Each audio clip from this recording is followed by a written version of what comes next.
Hi there, this is Lee Lehman. One of my colleagues this week on Facebook posted up the chart of Karen Carpenter, and what ensued was a number of astrologers commenting on her case of anorexia, which was a very early one as far as many people's awareness of the condition of anorexia.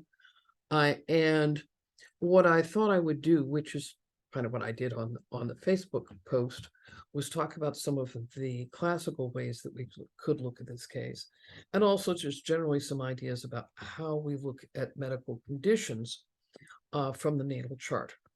So this won't be a comprehensive discussion of her chart, and so we'll be looking at some specialized techniques.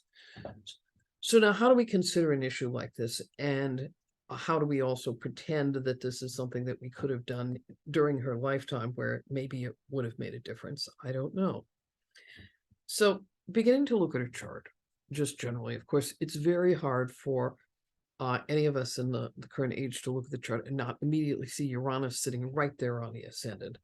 So that's going to be something we're going to deal with unless we want to be doing a classically purist reading where we ignore the outer planets, which is not how I typically operate, although I recommend to everybody studying classical to do it occasionally, since that at least gives you an idea of how it would have been done. And it also kind of hones your ideas about the traditional planets. So if we're going to look at her from a medical standpoint, where I typically start with a medical reading is to examine the humors involved with a person, the temperament as it was called, so that we can see what are the kinds of issues that she would have. So there are many methods of calculating temperament. If you're interested in this topic, I suggest you get Doreen Greenbaum's book on temperament, Astrology's Forgotten Key. It's an excellent reference, and it points you to many of these historical methods.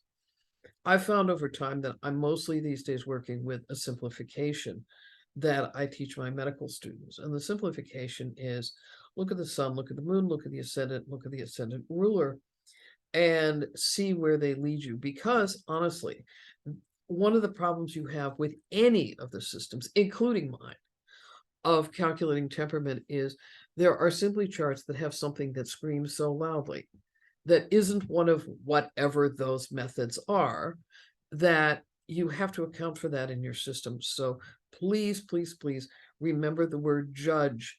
It is something we are always called upon to do. Okay, so starting with Karen's chart, we see it's a sun in Pisces. It's a Cancer rising. So immediately out of those big four possibilities that I just mentioned, half of this is phlegmatic. Phlegmatic is the cold and wet temperament, it's the water temperament. Okay, so then we look at a moon in Leo, and you also note, being Cancer rising, that the moon is also the ruler of the ascendant. So the moon gets 2 votes here. So what we have is half phlegmatic and half choleric. Now, translating those back into their Aristotelian types, water is considered cold and wet, and fire is considered hot and dry. So cold and wet versus hot and dry, what you've got is 2 temperament types that are absolutely opposite each other in nature. And that's something we have to account for here, because this is a very important thing. Now, both of those, if we look at the sun and the moon, always a good place to think about vitality. They were both considered to be portions of how one rated a vitality.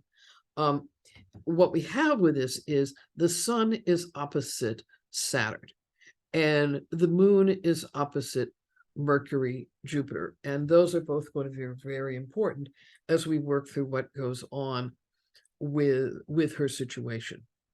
So most astrologers are aware of, immediately of what to do with the sun Saturn. We think of this person as being challenged, possibly having issues relating to self-worth. The fact that Saturn is in the 4th house could indicate that it was issues with her father specifically. The sun right up at 10th is probably one of the arguments related to her success, because the 10th house being one of the big angular houses, certainly for career, it's the biggest one. its angular planets are very much in the public, so having the sun up there would be considered great if what you want to do is become world famous. But as we all notice, that doesn't guarantee it. So she's got that very angular sun right in a position to be noticed, and it's opposite Saturn, giving her all sorts of doubts about her self-worth. So that's pretty much where a lot of astrologers would end with it.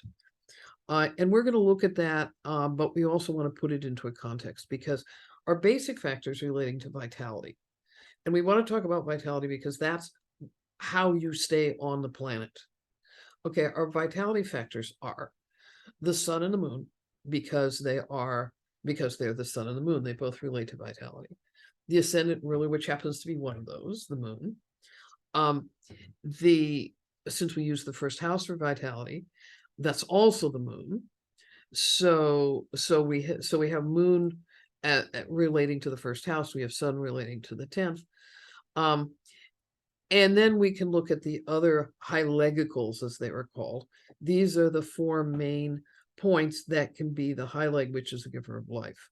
Okay, the sun is one, the moon is one, the part of fortune and the ascendant itself are also such. Now here, when we talk about the ascendant, that's where the Uranus comes in, because Uranus, none of the outer planets are like pure malefics in the sense that they were described in the ancient world, but they definitely each have malefic qualities. The Uranus makes the ascendant even more erratic than we would say it is otherwise. Now, why do I say the ascendant's erratic? Well, because the moon rulership and the fact that it's in a cardinal sign both mean there's going to be a lot of change. The moon by itself is flux. And so being flux, it's about change. When you see somebody like this, she's got a mutable sun. She's got a cardinal ascendant. This is somebody who is not necessarily the same person when she wakes up in the morning who she was the day before. But that moon is in Leo, a fixed sign, and that moon, of course, is also the ruler of the ascendant. So what you have is this person who has two really strong different sides to them.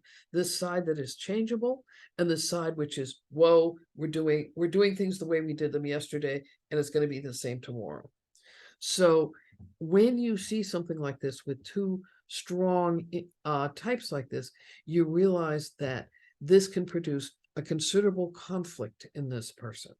Okay, so here our conflict would have been described, say, by one of our 17th century astrologers as being a combination of phlegmatic choleric. Okay, so practically speaking, what does this mean?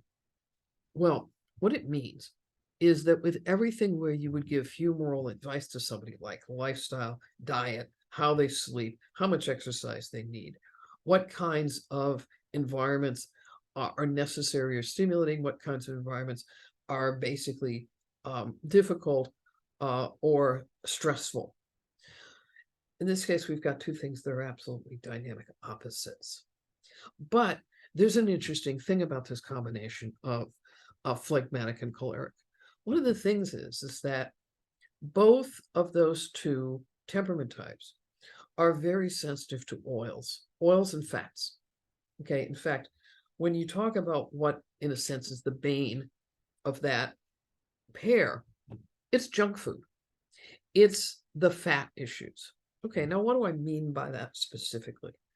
Okay, for example, in our current world, and we're talking about the countries that have more money on average and can spend money on food that isn't necessary food, but we're doing stuff, luxury goods, if you will. What you have is somebody who is basically sensitive to proper fats. Well, proper fats, here talking from a dietary standpoint, are things like butter and olive oil.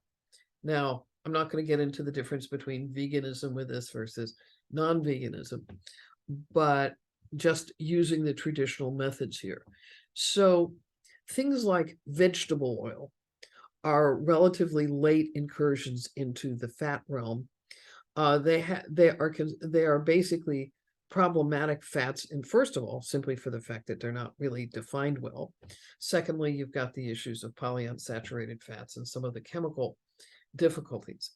But when you have somebody who has this dynamic of phlegmatic choleric, then you realize they may have difficulty digesting fat. Okay, now this is a point we're going to, we will be getting back to the fact that Karen was anorexic. If you look at her biography, you'll see that there were image issues there. She had gotten into doing radical dieting when she switched from being the drummer in the Carpenters to being the lead singer, who everybody's focus was on. And then she had difficulty because she started thinking of herself as being too overweight. You see this pattern, more than once in women who take that lead singer role in rock bands. There's a pretty good history of this. So one of the things that people historically did when they thought they were too fat is they counted calories. And it doesn't take much math. There are more calories in fat than there is in carbohydrate and in protein. So you think, okay, I got to really cut the fat. There are, however, physiological impacts to this. And this is part of where she got into trouble. But at any rate, as I say, this is kind of like the axis on which some of these issues related to fat can lodge, that these substances can be, can be very addictive in a sense, but also you get into both the addiction of wanting them and the addiction of removing them from your diet. But this is already built into the system because of her humoral type. So using what we know today, perhaps, which was better than what they knew in Karen's time, you would have immediately said, okay, don't just cut the fat, switch to the kind of fat which is the most productive for your body. So you want to stick to the less complex fats as far as the oils are concerned. That would have been a primary thing that you could have helped her with. Now, the other thing is, where does fat come into how the body physiology, if you will, works? And one of the primary things, and this is something that the traditional medical system focused on, and hence traditional medical astrology has a system for looking at. One of those primary things is, where does fat get digested? And we can now talk about the question also of what's the physiological process. Well, the liver's involved with this. The liver was always recognized as a very important organ in digestive systems, even if our forebears didn't understand the physiology of how the liver worked. But what we understand is that the bile, as it's called, is the substance which is used to digest fat. And the bile is basically the digestively active cholesterol produced in the liver, stored in the gallbladder, released into the digestive tract from the gallbladder. Okay, gallbladder for ages astrologically has been referred to as Mars. Okay, so let's look at her Mars and see what's going on.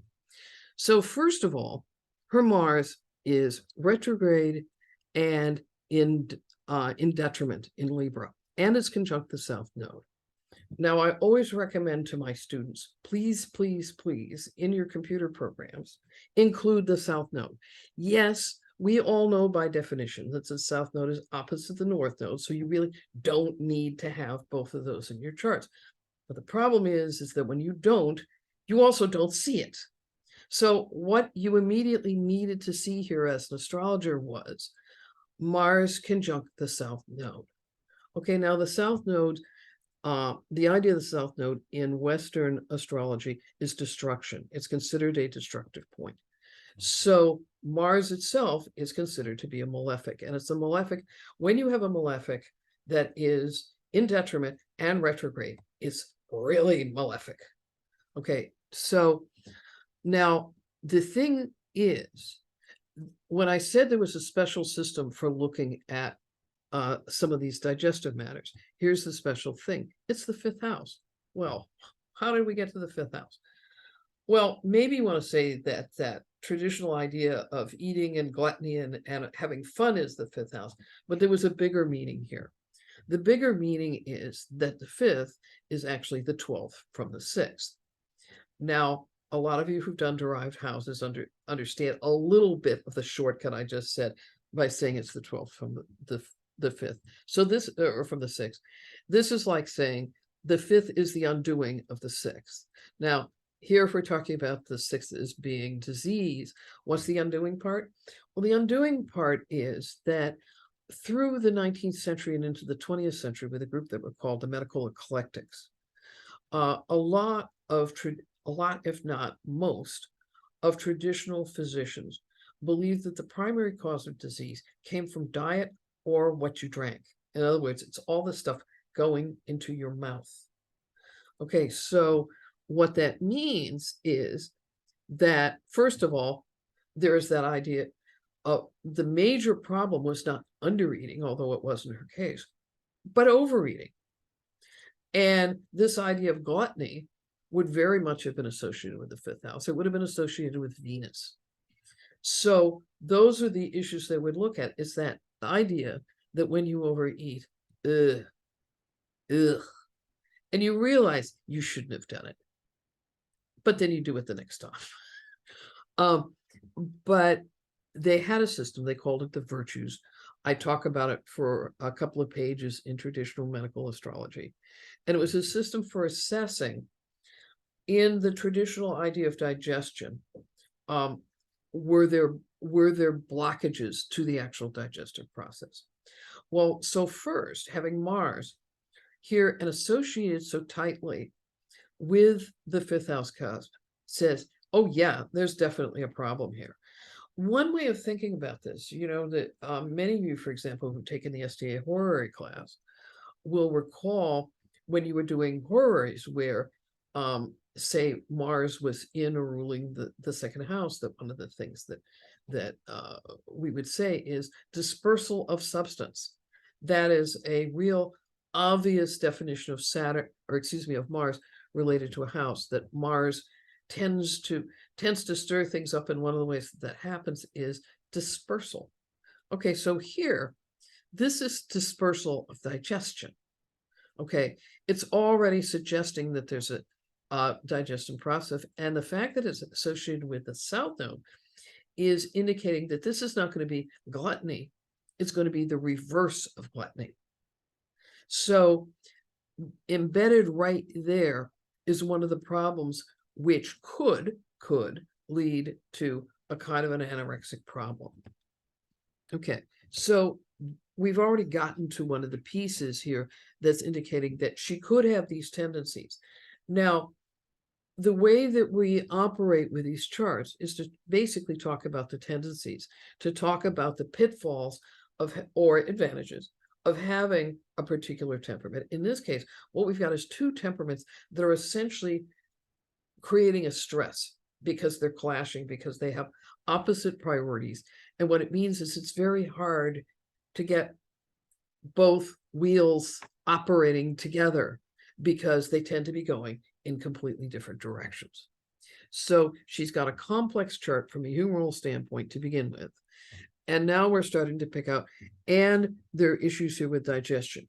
There's the suggestion that that there's a derangement with Mars, which means gallbladder, which means digestion of fats, and this whole choleric and phlegmatic axis is talking about these issues of fats that seem to be absolutely indigenous to comfort food.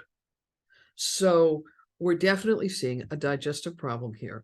The Mars South Node combination is screaming that it's going to be a deficiency. So we've already got a pretty good signature here going on, but it gets better. Well, better only in this post-mortem sense that we do as the ambulance chasers that we are. If we go back to that Sun-Saturn opposition. One of the expressions that was associated with Saturn was an old expression, dog hunger. Well, dog hunger is this idea of an uncontrollable type of hunger. And this was literal.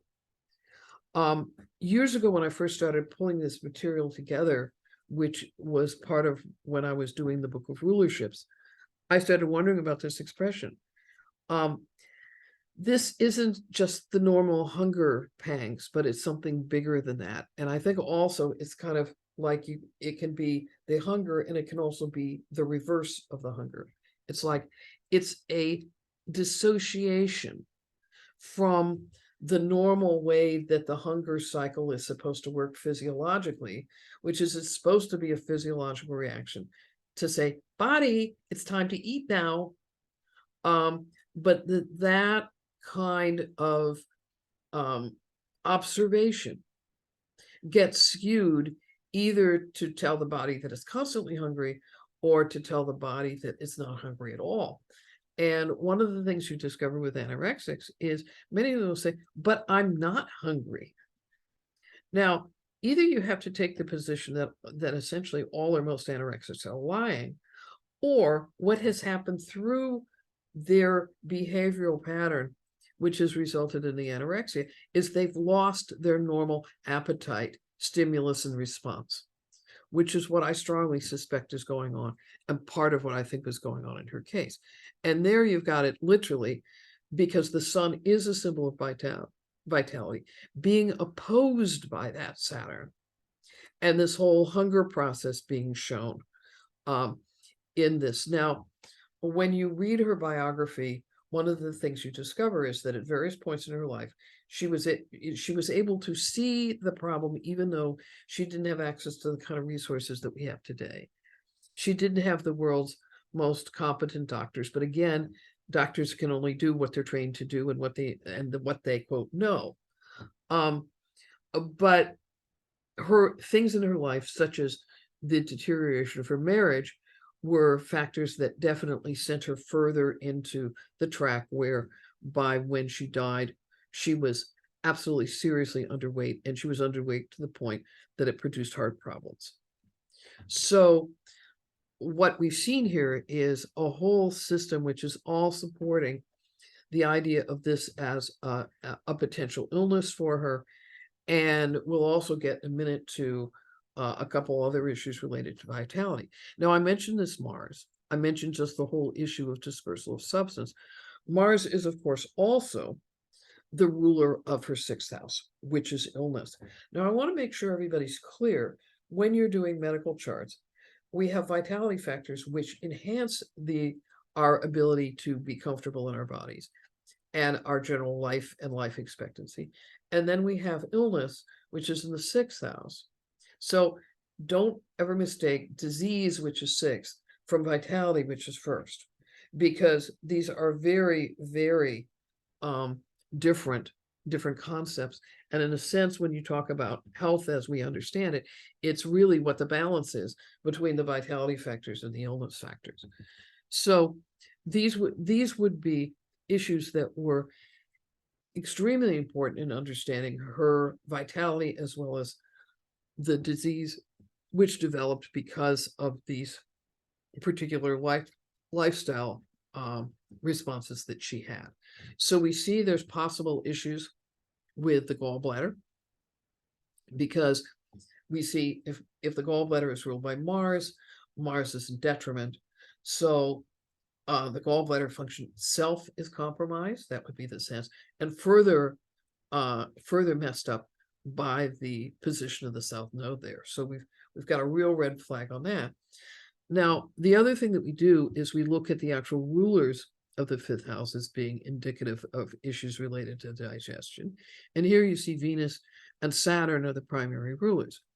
Venus is the domicile ruler of Libra, and Saturn is the daytime triplicity ruler of Libra, as well as the exaltation ruler. So we have two planets that, again, we have to consider as related to her digestive problems. So Venus here is sitting in the eighth house. She has dignity by face, which is very weak dignity. in general, but being in the eighth house, that can the eighth house not only relates to death, it relates to chronic issues. So so that's not a happy Venus from the standpoint of disease. And so also digestion. Venus relates to the attractive virtue. And so when you're talking about attraction, the idea of how digestion was typically thought to work is that the stomach basically served to take the food in, the stomach through its heat concocts the food, as it was said, gets it into this mixture called chyle, which is a liquid which is now going to pass through the rest of the gastrointestinal tract, the GI tract. So Venus's job in the process was, as you get toward the duodenum and the intestine, is to start attracting the various humors to be able to come out and be removed during this process of second digestion. So with Venus here, it's in a sign she doesn't have much in common with at all. So she's not doing her attractive job very well from the standpoint of food. Now, I'm also going to just note here that both Mercury and Venus are in an oriental position. Okay, they're both rising before the sun. With the inferiors, the oriental position is considered to be less ideal than the occidental position, which would be rising after the sun. So the Venus is not only in a place where she has practically no dignity, it's in an element that is not her element, and in a house that's considered generally unfortunate and related in some sense to disease. But also, she's not in the best relationship to the sun because she's oriental. This is warrior Venus, okay, instead of love Venus. And so there's some issues here where how does warrior Venus act when you're talking about a regular human being who's not in a state of warfare? Well, it's an aggressive Venus. You know, of course, in her day, one paid more for that as a woman than perhaps one does now. So that wouldn't have been the easiest thing. But also, you know, is thinking about it is the sign is opposite the moon. And so she's going to have some issues of self-worth very much associated with that moon. We haven't even talked about the fact that the moon being in a fixed sign is going to be a very stubborn moon. So, and here you're going to have a very stubborn Venus. She's not going to view change real easily. So this is another factor which speaks against her vitality. So we have that, and we have the position of Venus. Of course, we mentioned Saturn being opposite to the sun. That's generally a hit to vitality. The giver of life in several of the calculation systems is the sun. And so the sun becomes more crucial for being an indicator of her vitality. Her sun is Peregrine. So she's not coming in with the best vitality anyway. And then you've got it opposite Saturn. In the old calculation of length of life, which I do not ascribe to for various reasons, but it's too long a story to talk about here. Nonetheless, when you go to calculate that, having your high leg opposite a malefic like Saturn is something that you definitely take points off of. It suggests it's very harder for her to stay in a strong position with respect to her body because she's constantly feeling undermined. So that becomes another factor that's involved in this. So, and you know, now you want to add back in the outer planets, you can say that the Uranus is basically destabilizing her position, is making the flux worse. So here's the moon that's going to tend toward flux and yet resist change at the same time.